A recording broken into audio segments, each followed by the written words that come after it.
Salutations, c'est Casqueul et bienvenue sur J'ai quoi comme jeu. Voilà, je me suis lancé à vous présenter des jeux de société sur YouTube, sauf que vous me connaissez pas, vous savez pas quels sont mes goûts en matière de jeux. Donc je me suis dit, l'idéal, ce serait de vous présenter les jeux, donner un avis rapide sur les jeux que je possède. Ça vous permettra à vous de définir un peu quels sont mes goûts. Et en même temps, ça vous permettra, si vous le souhaitez, de me demander une vidéo plus approfondie sur un des jeux que j'aurais cité. Parce que si on suit aveuglément les avis de quelqu'un, c'est pas parce qu'un gars nous dit t'as vu ce film, il était trop bien. Nous, on aimera bien. Si on n'aime pas les films d'auteur, on n'aime pas les films d'auteur, ça s'arrête là. Donc voilà, je vais simplement vous présenter mes jeux. Alors j'ai trié un petit peu, je les ai classés par ordre alphabétique, j'ai retiré les vieilleries du type Monopoly, Trivial Pursuit, Uno, tout ça, et il me reste 45 jeux. Donc je vais vous les présenter 5 par 5 dans une série de 9 vidéos, et voilà.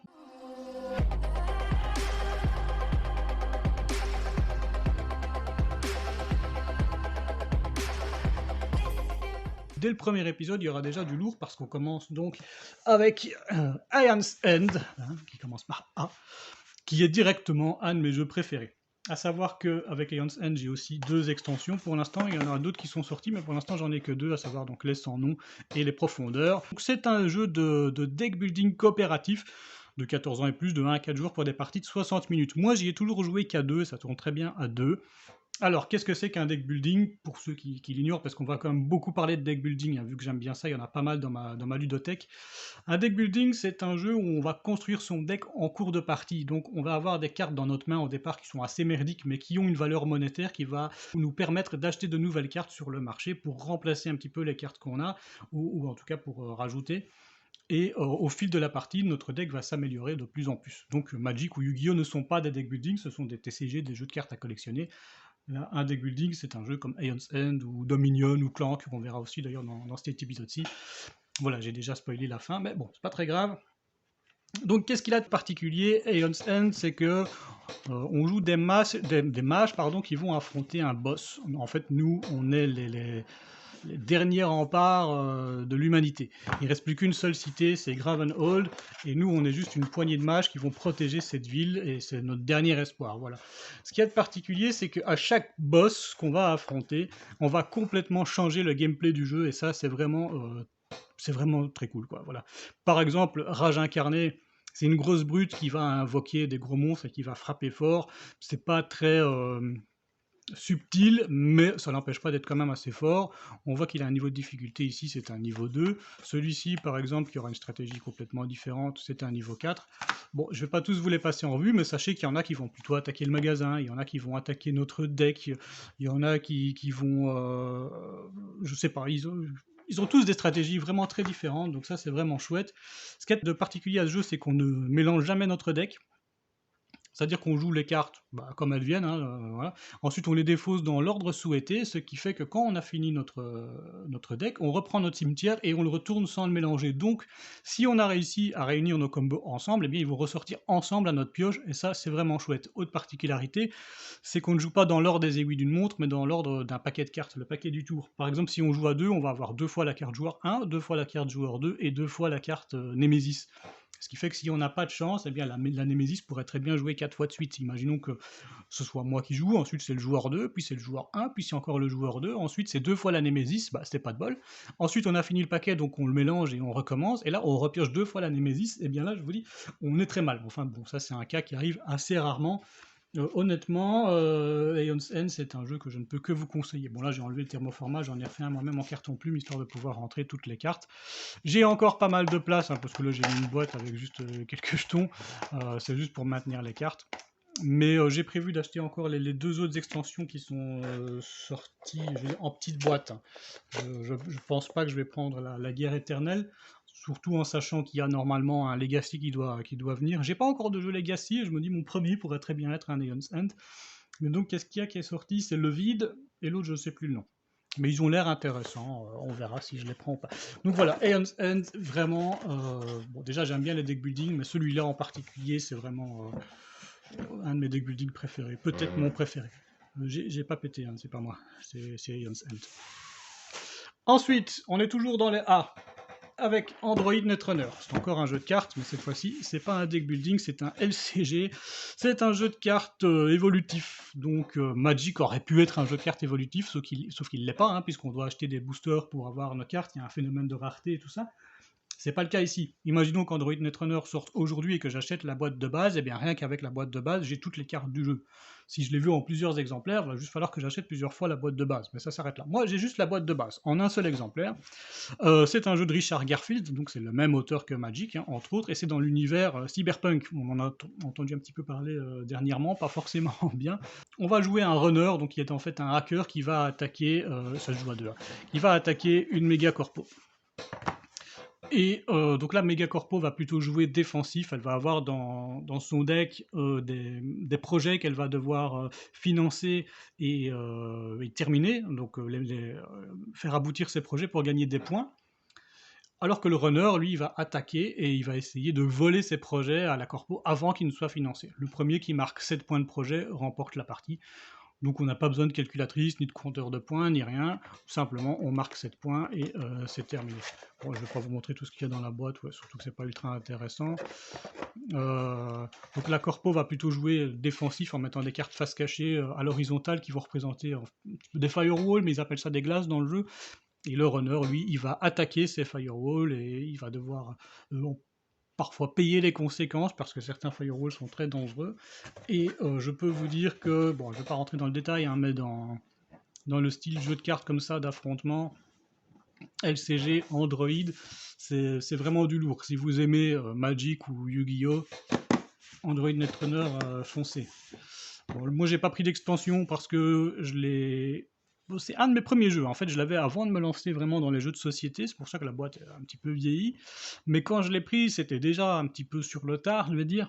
Il y avait déjà pas mal d'extensions qui sont sorties, peut-être trop d'extensions, et je me suis dit, moi, je vais juste me contenter de la boîte de base, et je le garde en tant que jeu de société, donc je vais pas en club ni rien, donc je joue simplement avec des amis, et ça marche très bien comme ça. On choisit notre deck, à savoir que dans la boîte de base, il y a quand même 7 decks, ou en tout cas de quoi faire 7 decks. Parfois, il faut juste retirer les cartes neutres d'un deck pour les remettre dans un autre. Mais donc, on a 4 decks corpo et 3 decks runner. Donc déjà largement de quoi s'amuser. Alors on continue avec un grand nom du jeu de société, Carcassonne. Ici c'est la boîte qui contient Rivière et AB. Personnellement, moi Carcassonne, eh bien typiquement je suis pas un grand fan. Voilà, on en a entendu beaucoup parler, donc j'ai fini par le prendre. Alors je dois dire qu'en famille ça marche très bien, les enfants aiment vraiment bien le jeu, donc ça j'y joue de temps en temps avec les enfants, mais quand je dois y jouer avec mes partenaires de jeux réguliers, hein, je veux dire entre adultes, hein, enfin je veux dire entre potes, bon c'est pas Carcassonne que je choisis. Donc je sais pas si c'est nécessaire de présenter Carcassonne, hein, je pense pas. Mais en gros, c'est un jeu où on va devoir construire des villages en alignant des tuiles, un petit peu à la manière d'un domino. Voilà, il faut que ça corresponde. Donc, par exemple, il y a un joueur qui joue ça, le joueur suivant, bah, s'il veut que ça corresponde, il va devoir jouer ça comme ça, voilà. Ensuite, on va mettre d'autres morceaux de ville ici, et on va marquer des points. Voilà, c'est vraiment très chouette, hein, mais bon, voilà, moi, c'est pas mon kiff. Est-ce que je le conseille en famille? Absolument. Comme jeu familial, je le conseille vraiment. C'est vraiment un chouette jeu. Des enfants en raffolent vraiment. Ensuite, toujours dans les C, on est avec Citadel, une petite boîte. Maintenant, on le trouve dans une plus grande boîte. Il a été réédité. Ils ont changé le design des cartes, d'ailleurs, j'aime pas du tout. Bon, ça dépend des goûts. C'est un jeu de Bruno Feduti, Android Netrunner, c'était Richard Garfield, et Bruno Feduti, c'est un autre grand nom du jeu de société. On verra quelques noms sûrement dans cette liste. Citadel, c'est un de mes premiers jeux. Là aussi, ça remplace clairement le Monopoly. Donc ça se joue de 2 à 7 joueurs. Personnellement, j'ai jamais joué à 2, sauf peut-être au tout début pour faire un test. C'est un gameplay complètement différent, je peux pas trop vous en parler. Moi, j'y ai toujours joué à 5. Ça marche vraiment bien. Donc c'est un jeu où il va falloir construire une citadelle. Pour ça, on va devoir construire 5 bâtiments. Voilà, un bâtiment, ça ressemble à ça. Donc par exemple, pour construire ça, il faut payer 2, parce qu'il coûte 2. Et on le pose devant nous. Voilà, on a construit une prison. La prison va rapporter des points militaires, donc le joueur qui jouera le condottiere va gagner des points, enfin plus d'argent s'il a construit une prison. Ici, par exemple, une église, ça va rapporter des points au prêtre. Ce qui est particulier, c'est que c'est un jeu à rôle caché où on va, en début de tour, on va drafter un personnage, on va en drafter un à chaque tour. Il y en a qui seront cachés. Le draft est plutôt bien fait, hein. Je ne vais pas rentrer dans le détail, mais en gros, on va choisir un personnage dans cette liste. Moi, je trouve le graphisme vraiment sympa et ils les ont changés pour une nouvelle édition. Ils l'ont remise un petit peu au goût du jour en mettant beaucoup plus de personnages féminins parce que, bon, apparemment, maintenant, c'est important de mettre des personnages féminins un petit peu partout. Ce que je peux comprendre, hein, mais c'est dommage d'avoir changé le design des cartes que je trouvais magnifique. Le nouveau design ressemble fort à Love Letter, par exemple, qu'on verra plus tard, mais pas dans cette vidéo. Donc comme personnage, on a par exemple le voleur qui va pouvoir voler l'argent d'un autre personnage. On a le roi qui justement va récupérer la couronne et celui qui possède la couronne va être le premier à pouvoir choisir son personnage lors du tour d'après. Le marchand va gagner plus d'argent, enfin oui, il va déjà gagner plus d'argent et en plus il va gagner de l'argent grâce à ses quartiers commerçants. L'assassin, il va surtout servir à faire passer un tour à un autre personnage, donc il dit par exemple moi j'assassine le marchand et donc le marchand ne joue pas quand le roi va appeler le marchand va, simplement il va pas répondre. Et c'est seulement en fin de tour qu'il dira bah j'ai pas joué parce que j'étais le marchand.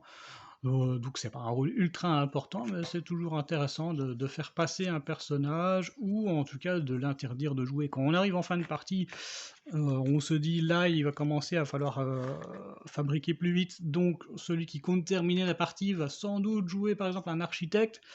Ça peut être intéressant de prendre l'assassin pour empêcher l'architecte de jouer. Voilà, je rentre déjà dans les stratégies pour expliquer un petit peu.